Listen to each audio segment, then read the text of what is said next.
Think we're live? Maybe. Test. We'll see here in just a second. We'll give people a second to get on in here. What's going on, sports fans? Patrick over here at Ghost Picks ATS. I have been talking for about 10 minutes now. I don't think I was talking to anybody. I don't think I was live. I think I'm live now. So I just got it pulled up. We will be seeing here in about 5 seconds if it pops up.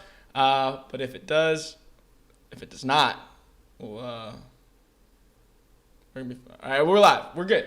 Sports fans, what's going on? Patrick over here at Ghost Picks ATS coming at you with a free play of the day in college basketball as well as in the NBA. I'll be going into in depth about the St. Peter's and UNC basketball game. Last game we did that for was Providence and Kansas, and we were all over it. If you got Kansas minus the points, you lost. We took Providence team total under, which was an absolute rocking chair. So look to do that again here today. St. Peter's versus North Carolina. That game comes on at 5 p.m. Eastern Standard Time. We'll be chatting about that one. First things first, if you're just tuning in, I do got a red alert today, 2 o'clock Eastern Standard Time on the website. Hop on.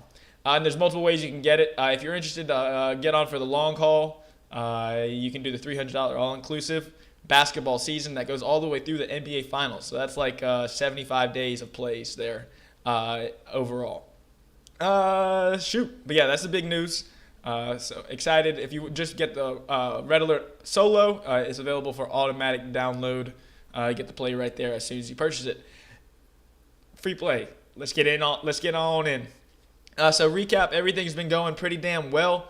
Yesterday we had a great call on the Nova and Houston game. We had Nova pregame, Nova first half, and then Houston live in that one. So hit on both sides. Did miss on the Arkansas first half yesterday. That was one. Duke came out on fire.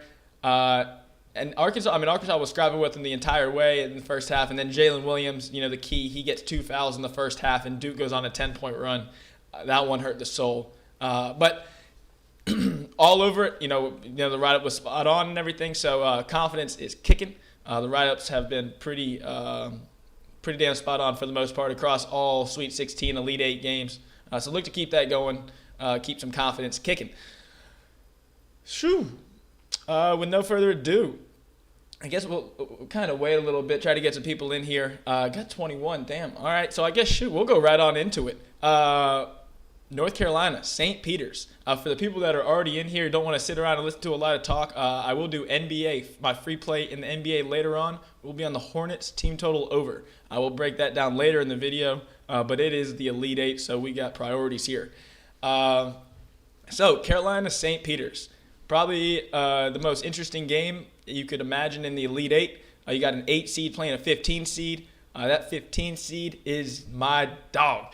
So last year, Oral Roberts was my 15 seed I rode. This year, it's been St. Peter's. I look for teams that good coaching, grinded out teams, good guard play, don't really turn the ball over a ton, and damn, they force a whole hell of a lot of turnovers. So St. Peter's is like my ideal March team to make a little run. Did I expect the Elite 8? Not really. But, I did have them beating Kentucky and Murray State game the next one out. They showed they can compete. It's no joke. If you look at St. Peter's numbers over the past month, they are adjusted rankings.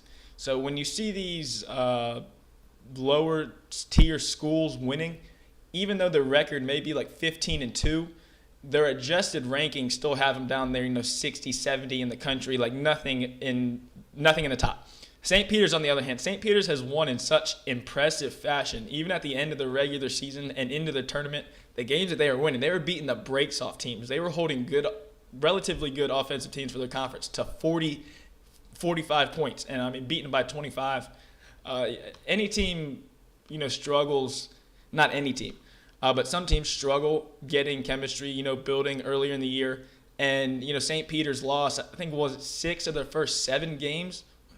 6 of the first 8 games or something like that. And people are always like, how'd they lose any games in conference? Well, most of them were tight losses. And then they also play against Iona, who, Rick Pitino has that team cooking. So this St. Peter's team, they're really no joke. The fact that they doubled down and beat Purdue when everyone knew that what they were getting at them. They beat Kentucky, they beat Murray State. Clearly, they're no joke. Purdue has a whole week to game plan for them, and they punch Purdue in the mouth. We did have St. Peter's in that one as well. Now it's leading onto a train to me taking St. Peter's. But at the same time, North Carolina was my top tier play against UCLA the other day. So I'm a little torn here. Quite possibly the two hottest teams for what they're worth. So if you look at all these teams that are playing right now, and if you break them down, first half of the season, second half of the season, and you kind of subtract the difference between those two teams, these are the two hottest teams, playing well outside their baseline. I mean, they are balling, both of them. Carolina is tough. My write-up for that game, it was pretty much they got three phenomenal offensive players in R.J. Davis, Caleb Love, and Brady Manick. All of them can shoot the rock. They're unselfish. First half of these games, they usually kind of just see who has the hot hand, and in the second half, they attack them. Damn it, Caleb Love comes out for 25 in the second half and carries Carolina. But any one of those three guys could do it. So whoever has the hot hand. And then they run Leaky Black, who's just 6'8", long, lengthy, scrappy defender, and Armando Bacot, who's an absolute beast. So in my opinion, they got about the perfect March roster. So I think this one's going to be a damn good game. Tough. In my so cup of coffee here first. Second pot of the day. It's a long one. But North Carolina, St. Peter's, depth. St. Peter's runs 10 guys out there. Carolina runs 5. I think 6, 7 guys touched the court for Carolina the other day. Cam Johnson's little brother, Puff Johnson, actually got a couple nice minutes, give Manick and Bacot a little breather, which they're going to need, crucially, especially in this game. St. Peter's runs 10 guys. You don't really see that anymore. Their best player, Doug Edert, from an offensive standpoint, he comes off the bench with 4 other guys that are every single one of them. The reason I liked him against Purdue, even though Purdue has, 6'11" Trevion Williams, who maybe is the most crafty scoring, passing center in college basketball, and 7'4" Zach Edey. The reason I liked him is they have 6 guys, St. Peter's does, that are 6'7", strong men. They play basketball. I mean, they will bang with you down low, even though they're not as tall as you. Every one of them, one after another, is 6'7", 6'6", 6'7", and strong and fresh. They keep these minutes. Nobody plays more than like 25 minutes for St. Peter's. So at this point in the tournament, they will definitely be the more fresh team. I think my best piece of advice in this one would be to take a St. Peter's second half line. So if I'm torn on this one. I really am. This is one I'm going to have to watch a little bit to see. I think St. Peter's guards on the perimeter will be able to handle Carolina for the most part. If Carolina starts out hot, which we've seen multiple times over this past month span, they're tough. They've got 3 guys shooting about 40%. Over the past month, they are shooting 40%. You add in Leaky Black and Bacot, who are phenomenal rebounders for what it's worth. That's a well-built team, and I think this is the end of St. Peter's line. I really do, but man, do I think this will be a scrap today. The longer this game goes, the more it favors St. Peter's. St. Peter's is playing with confidence. I will be taking a little bit. St. Peter's pregame, without a doubt. I am on St. Peter's for a small pick, nothing too crazy. I will be rooting in the Peacocks as I have the first 3 games. Even though I love Carolina, this situation, the depth, it's going to be a scrap. I don't think this line should be 8.5. If you look at the teams, this is a lot of what I do in March is look at similar matchups and who teams struggle against. Carolina, teams like Notre Dame that guard the perimeter very well and make you earn buckets.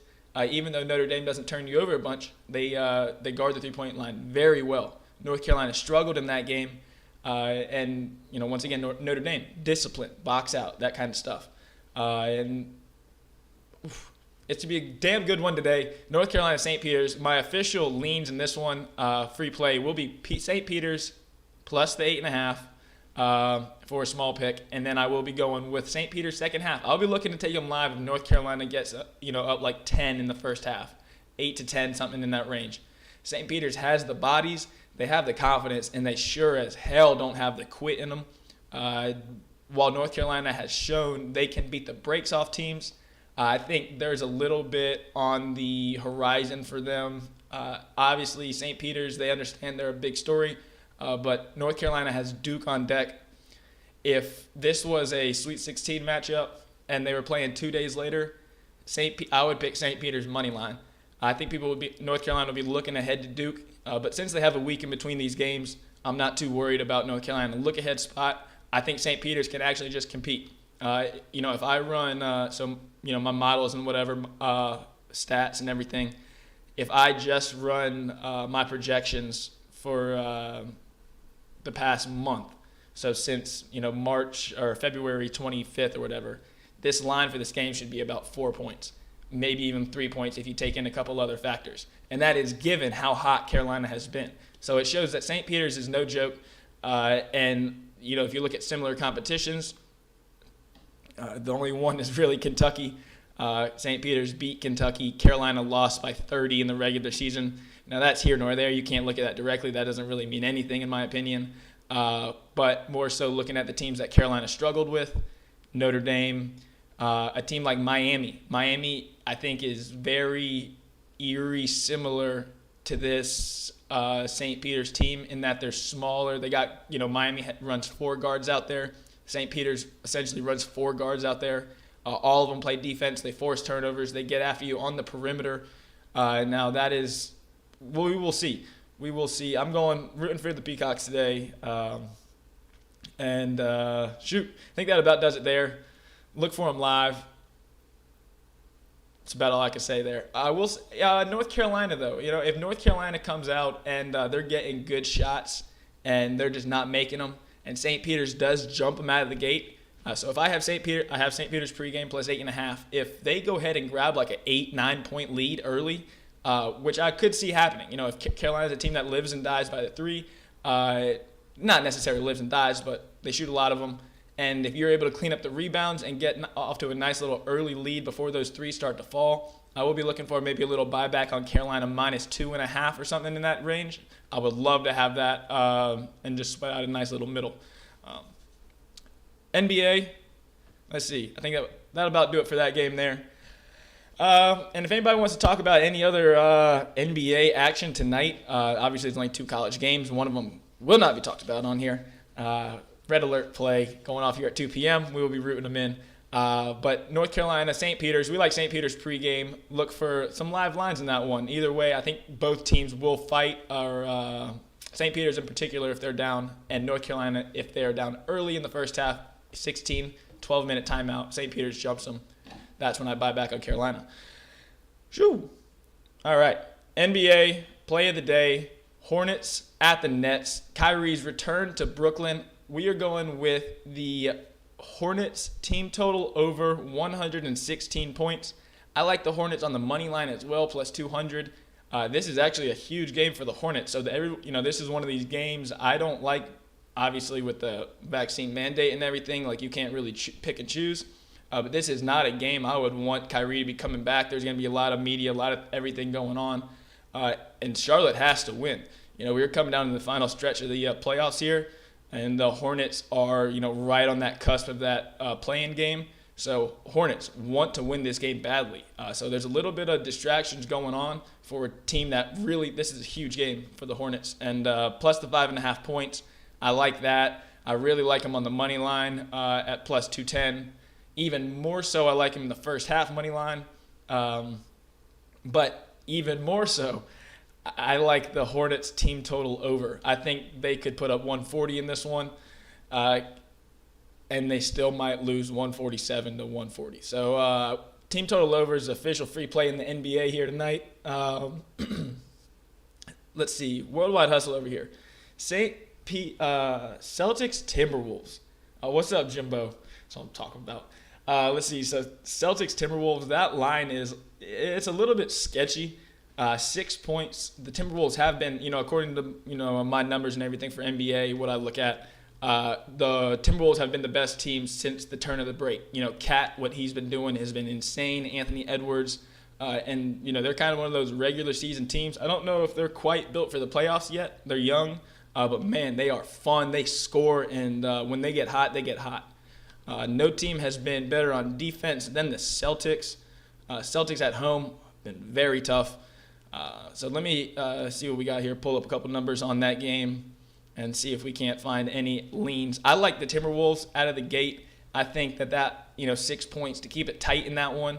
But as I said, I pull up my numbers here. I already looked at this game, but looking a little further into it. Hey, my man Jimbo, look at him. Oh, I love it. Coming. If you're live in the chat, Jimbo likes the Celts. And if you look at these two games, so I'm looking right here at my numbers that I look at. These are actually the number 1 and 2 teams in the NBA since the All-Star break, right with Memphis and Phoenix trailing them. So both damn good and really getting after it. Both offensively and defensively. I mean, it's the Celtics, looking at some of their numbers across the board, they're not only number 1 in offensive points per possession, they're number 2 in defensive points per possession. I mean, they're beating the brakes off teams, and the same thing goes for Minnesota. So I think this is, I'm not big into NBA on, Elite 8 Sundays, but that is a game, since we do have some early matchups. I will be watching that one later, as well as the, Hornets and the Nets. But those two games in particular, looking at the top of my rankings for these two games, I think those are going to be by far the two best games of the day. Charlotte and Brooklyn, neither one of those teams really play a ton of defense. They rank mid-bottom in my rankings here, and both get after it as far as the pace goes. But yet both rank top 5 in offense. Both effective field goal percentage, rebound. They don't turn the ball over a ton, the Hornets, that is. So that one should be a damn good game. And, we're riding with Jim. I'm taking the Celtics. Let's go, baby. So that line, that's what I was saying. It is creeping downwards. And as it does creep on down, the value goes to the Celtics. And when it gets into that 4-5 range, that's where NBA games for me, I usually like, closer to pick 'em, or that's what I was saying, the Hornets one, that 5.5. I said they could lose by 7. That's why I'm aiming more for the team total there. You get toward the end of the game and you see some free throws and stuff, and man, oh man, that stuff's not fun to sweat out, i.e. Providence and Kansas. So with that being said, quick recap. Red Alert, 2 o'clock. You can get it a couple different ways. You can get it just the automatic download, you purchase it, bada bing, bada boom, and you get it right sent to you. You could also get the $70 NCAA basketball remainder. So that is the play and then the Final Four and the national championship as well, all write-ups included. Or you could go with the NBA NCAA all-inclusive remainder, which will take you all the way through June 15th with the NBA championship or NBA finals. Or, just come on here and get some free plays. I appreciate everybody tuning in. This is the good stuff. Really appreciate it. If anybody else has anything else they want to talk about, I'm always down to chat it out, especially any NBA games. I love breaking down those games, especially live. Kind of look into them. Sometimes people have a little insight that you don't know about or whatever. But I'll tell you, I'll close it out with this one though. NBA sharp action play of the year. San Antonio Spurs over 29.5 wins. Root them in for us. We got a couple games coming up. We got 1 win in 9 games that we need, and that will lock up our sharp action play of the year. Tripoli, any golf? No real golf today. These numbers for golf in the WGC match play, they've been all over them. I've got no advantages with my numbers here getting towards the finals, so we're just going to sweat in some Kevin Kisner to win, and I think that'll about do it. Psych. Patrick Dunlop, what's going on, my man? Dallas and Utah, last one. So as I'll look into this one a little bit here, and as I'm recapping, I will wrap it up with the Dallas and Utah game. But first, recap, St. Peter's. I like them pregame. Nothing. This is a small pick. I like them pregame. I like Carolina live if they get to -3 or something in that area. If St. Peter's jumps them out of the gate, where Carolina misses some shots early. At that 16-minute timeout, the 12-minute timeout, look for North Carolina. They've got 3 studs, 2 beast rebounders. They're a well-built team for March. NBA Hornets team total over 116 points. I think that is a borderline lock. I don't talk about locks. I don't do that kind of stuff. NBA is not really my forte into the playoffs, but this is a borderline playoff game, so they will be playing hard. But at the same time, it's Kyrie. It's his return to Brooklyn. A lot of media, a lot of everything, a lot of light shining. The Hornets love that Showtime basketball. LaMelo Ball, triple-double, maybe a little sprinkle over there. With the total sitting at 240 and a triple-double at plus 800. That's not bad odds in my opinion. Brian, was it Tripoli? I think you said my name right. Good man. All right, so Jazz and Mavericks. It is a hell of it. Actually, I will take that back. This is actually a damn good Sunday of basketball. I mean, you got 2 o'clock, 5 o'clock, you got Elite Eight.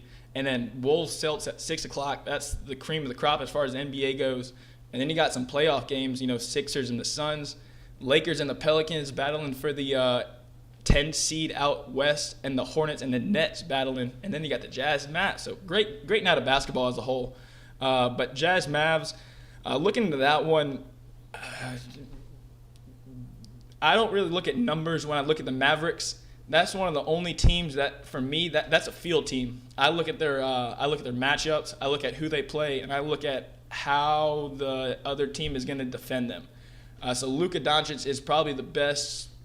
I haven't looked honestly if Luka's playing. So I'm assuming everyone's playing this game. I might have missed that. I'll look into that here in a little sec.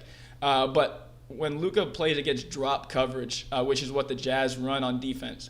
Rudy Gobert comes, he shows the screen, and then he drops. He's a free defender. Luka Doncic tears it apart. If I ever get the opportunity to take the Mavericks first quarter versus the Clippers when they're running against Ivica Zubac, I think Luka went for 50 against them. Anytime they run that drop coverage, Luka's an absolute nightmare. So hold on. I will say this line, something's off with this line. It moved 4 points. The total dropped 9 points. There might be something I'm missing or something a little fishy. So whatever I would do in this game, I might do lightly. But I'm going to look and check out my injury guy over here, see if there's any news going on. But something I think happened in that game. Maybe if anybody's got anything in the comments I'm missing over here. Let me see. While I'm looking for this, if you're in here, hit the like button, comment, subscribe. We'll love it. We'll do this just about every Saturday, Sunday. Get in here through the week and do some live ones occasionally with some golf videos and whatnot. Try to find some good picks. But I'm not seeing anything for this game right now, so I'm really not understanding why the over-under is 214.5 in that one. So that's red flag. If anybody does understand why that line did drop 9 points, maybe they got a little better understanding, but I'm laying off that one, no doubt about it. But that is in the future. While I was getting into it, anytime Luka Doncic is playing against a team with a big center that they don't like to double team, they more just like show and drop, Mavericks all day. All right, that's all I got. Look, I love Jimmy in the chat over here. That's awesome having Jimmy over here in the chat too, talking about the Dallas defensive numbers lately. Big time. Dallas, once they got rid of Porzingis, they got rid of, they play a little smaller across the front line, and those guys are all active. That's how I prefer my defense. As much as I love big centers that can change the game, I prefer a guy that's 6'10", 6'11", that has some lateral movement, that can trap, switch, do some things, and move around. And that's what the Mavs have done since they got rid of Porzingis and since the break. I think they're 9-4 over their last 13, something like that. Utah as well. Utah's been playing well. A lot of tight losses, so line sitting where it is. No strong opinion in that one. Wrap it up here. We're out of here. Everybody, thanks for tuning in. I am Ghost Fitzpatrick. Premium content available. GhostPicks, ATS.com. Team Patrick. I'm out of here. Thanks for tuning in. Happy Saturday. Root 'em in. Elite Eight. Should be a great day of basketball. We'll be back here tomorrow, though, to talk about some NBA and the Elite Eight recap. So appreciate you tuning in. I'm out of here. Coach Fitzpatrick out. Whoop.